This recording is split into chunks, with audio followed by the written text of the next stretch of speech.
یہ تو مولا کو کہتے ہیں نا علیہ السلام، اسی لیے تو کہتے ہیں کیونکہ یہ ہستی جس طرح سرکار رسالت مآب کن ہے عبودیت تک پہنچے ہوئے تھے، مولا علی بھی وہیں پہنچے ہوئے، انہی کے پرورتہ تھے۔ اسی لیے تو ہمارے پیغمبر فرمایا کرتے تھے یا علی انت تسمع ما اسمع، علی تو وہی سنتا ہے جو میں سنتا ہوں، تو وہی دیکھتا ہے جو میں دیکھتا ہوں، لیکن تو نبی نہیں ہے، تو میرا وزیر ہے، جو کہ میرے پاس سلسلہ نبوت نہیں ہے۔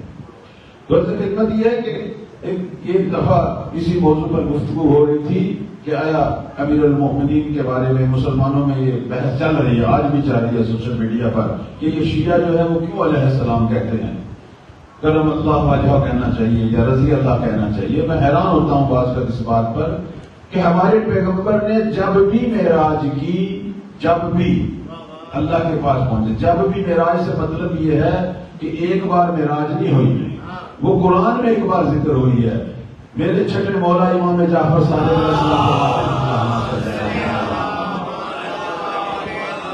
فرماتے ہیں کہ سرکار رسالت مآب نے 120 دفعہ معراج کی ہے، 120 دفعہ، 2 دفعہ معراج مکہ میں ہوئی ہے اور 118 مرتبہ مدینہ المنورہ میں ہوئی ہے۔ اور جب بھی سرکار رسالت مآب معراج پہ گئے، اس وقت پروردگار نے ایک پیغام دیا۔ پیغام کیا ہے؟ فقرا علیہ منی السلام، اے میرے حبیب جب تو واپس جائے علی کو میرا سلام کہا۔